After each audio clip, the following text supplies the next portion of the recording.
Late P and Q with the points on the line. तो ये एक line का इक्वेशन दिया है जिस तरह से थ्री ज्योमेट्री में होता है, which are at the distance of 6 units from the point R. एक आर पॉइंट है और उससे वो 6 यूनिट से दोनों ही पॉइंट्स, और वो दोनों पॉइंट पी और क्यू जो है वो इस लाइन पे है। तो डायग्राम ड्रॉ करेंगे तो ऐसे होगा कि एक लाइन है, इस लाइन पे दो पॉइंट्स है पी एंड क्यू, और ये दोनों ही पॉइंट जो है वो आर से 6 यूनिट डिस्टेंस पे है। इसका मतलब आर जो है वो इन दोनों के परपेंडिकुलर बाइसेक्टर पे होगा इस तरह से।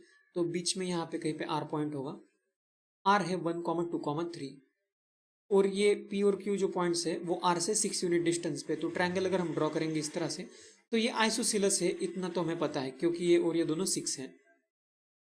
तो अगर हमें ऐसा पता है कि एक पॉइंट है और उससे कुछ डिस्टेंस पे और एक लाइन पे लाई करने वाले कुछ पॉइंट्स हैं, तो नॉर्मली वो दो पॉइंट्स होंगे।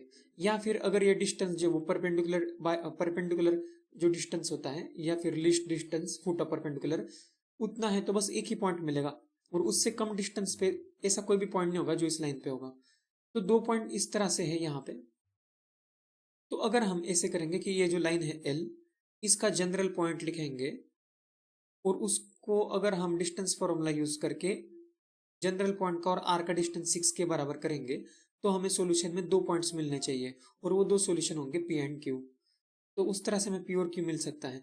तो ये जो लाइन है इसका जनरल पॉइंट हम इस तरह से लिख सकते हैं, ये जो दिया है x+3/8 is equal to y-4/2 is equal to z+1/2।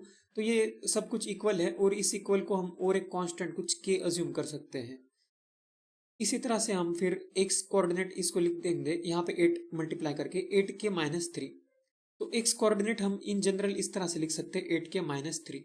तो जब भी लाइन का इक्वेशन दिया होता है इस फॉर्मेट में, तो हम जनरल पॉइंट इस तरह से लिखते हैं, इसको कुछ भी k या कुछ लैम्बडा कांस्टेंट अज्यूम करके x y और z उस k या फिर लैम्बडा की फॉर्म में हम लिख सकते हैं। तो x इस तरह से हो जाएगा 8 × के -3, y इस तरह से हो गया 2 जब मल्टीप्लाई होगा तो 2k+4। तो ये 2k+4 हो जाएगा y कोऑर्डिनेट, और z हो जाएगा 2k-1। तो ये जनरल पॉइंट है। इसका मीनिंग ये होता है कि k के अलग अलग वैल्यूज अगर हम पुट करेंगे तो इसी लाइन के अलग अलग पॉइंट्स हमें मिलेंगे।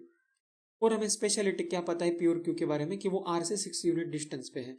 तो अगर हम इसका डिस्टेंस और इसका डिस्टेंस कैलकुलेट करेंगे डिस्टेंस फॉर्मूला से, इक्वल टू 6 करेंगे तो k का कुछ वैल्यू हमें मिलेगा। वैसे तो हमें कुछ दो वैल्यू मिलना चाहिए क्योंकि यहाँ पे दो पॉइंट्स है पी और क्यू। तो ये सॉल्व करके देखते हैं अब। तो डिस्टेंस फॉर्मूला यूज करेंगे, तो जैसे x1 - x2 का स्क्वायर, हम इसको 0.1 मानते हैं P1, और इसको 0.2 मानते हैं। तो डिस्टेंस फॉर्मूला में x1 - x2 तो हम ऐसे लिखेंगे 8k-3 -1 का स्क्वायर प्लस y1 - y2। तो ये 2k+4 में से 2 माइनस करेंगे, तो ये हो जाएगा 2k+4 - 2 का होल स्क्वायर प्लस 2k-1 में से इसका z माइनस करेंगे -3 whole square is equal to, तो वैसे तो ये स्क्वायर रूट के अंदर होता है, इज इक्वल टू 6, तो हम इस स्क्वायर को लिख सकते हैं 36। इसको सॉल्व करेंगे तो कुछ क्वाड्रेटिक इक्वेशन आएगा k का। तो वैसे हमें पता होता है कि क्वाड्रेटिक इक्वेशन के सॉल्यूशंस या तो एग्जिस्ट नहीं करते हैं, या तो एक सॉल्यूशन होता है, मतलब दो सॉल्यूशन होते हैं दोनों सेम, या फिर दो डिफरेंट सॉल्यूशन होते हैं। तो वही तीन केस जो भी हमने डिस्कस किया था। अगर ये डिस्टेंस जो भी यहाँ पे हम 6 यूज कर रहे हैं, ये अगर परपेंडिकुलर डिस्टेंस से भी कम होगा तो एक भी सॉल्यूशन नहीं आएगा, क्योंकि वैसा एक भी पॉइंट नहीं है।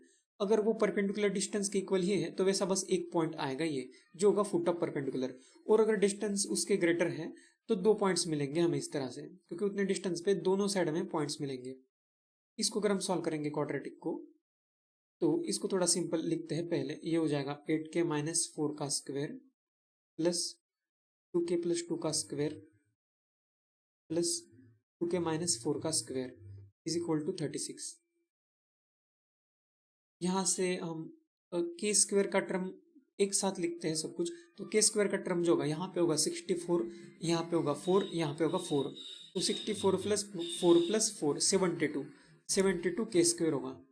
फिर के का जो टर्म होगा तीनों ब्रैकेट में, तो फर्स्ट में क्या होगा -8 × 4 32, और उसका डबल होगा -64। यहाँ पे होगा 2 × 2 4, और उसका डबल होगा तो 8 -64 + 8 -64 + 8, और यहाँ पे 2 × -4 तो हुआ -8, और उसका डबल होगा -16। तो ये जब कैलकुलेट करेंगे तो ये आएगा -64 -8 इसका मतलब है -72। तो -72 के आएगा, कांस्टेंट का जो टर्म होगा पहले ब्रैकेट से आएगा 16, यहाँ से आएगा 4, तीसरे से आएगा 16, 16 + 4 + 16, तो ये हो जाएगा 36। तो प्लस में ही रहेगा वो सारे स्क्वायर से, इज इक्वल टू 36। तो 36 तो यहाँ से कैंसिल हो जाएगा, और 72 के स्क्वायर माइनस 72 के इज इक्वल टू 0, 72 भी कैंसिल हो जाएगा, सिर्फ के स्क्वायर माइनस के इज इक्वल टू 0 इतना ही रह जाएगा। तो के इंटू के माइनस 1 इज इक्वल टू 0। तो के यहाँ से हमें दो सॉल्यूशंस मिलेंगे, एक होगा 0, एक होगा 1। के इज इक्वल टू 0, 1। 0 पुट करेंगे तो एक पॉइंट हमें मिलेगा, और 1 पुट करेंगे तो एक पॉइंट मिलेगा। 0 पुट करने से यहाँ पे पॉइंट हमें मिलेगा। अगर हम के इज इक्वल टू 0 लिखेंगे तो -3, -4, -1। के का वैल्यू जब हम 1 पुट करेंगे इस जनरल पॉइंट में, तो हमें इस लाइन के ऊपर का एक पॉइंट मिलेगा जो होगा 8 - 3 मीनिंग 5, यहाँ पे होगा 2 + 4 मीन्स 6, और यहाँ पे होगा 2 - 1 मतलब 1। तो हमें ये 3 पॉइंट्स अब हमें पता चल गए हैं ट्रायंगल के 3 वर्टाइसेस आर, पी और क्यू। तो इनमें से किसी को भी एक को पी, एक को क्यू बोल सकते हैं। अब बस हमें सेंट्रोइड अगर निकालना है तो हम सिंपल x1 + x2 + x3/3 इस तरह से, और y1 y के लिए भी वैसे ही करेंगे। तो सेंट्रोइड का जो x कोऑर्डिनेट होगा, y कोऑर्डिनेट होगा, z कोऑर्डिनेट मतलब अल्फा बीटा गैमा, उसका वैल्यू हम फाइंड कर लेते हैं। अल्फा का वैल्यू आएगा 1 + -3 + 5, तो इसका आएगा 3। ओके, 3/3, इसका मीनिंग है 1। इसी तरह से बीटा का वैल्यू आएगा 2 + 4 + 6, 12, और होल बाय 3 जब करेंगे 12/3, तो ये हो जाएगा 4।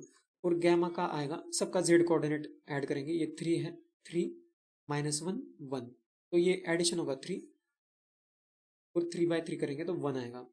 तो alpha square + beta square + gamma square, ये होगा 1 स्क्वायर + 4 स्क्वायर + 1 स्क्वायर, 1 + 16 + 1, तो इसका आंसर आएगा 18।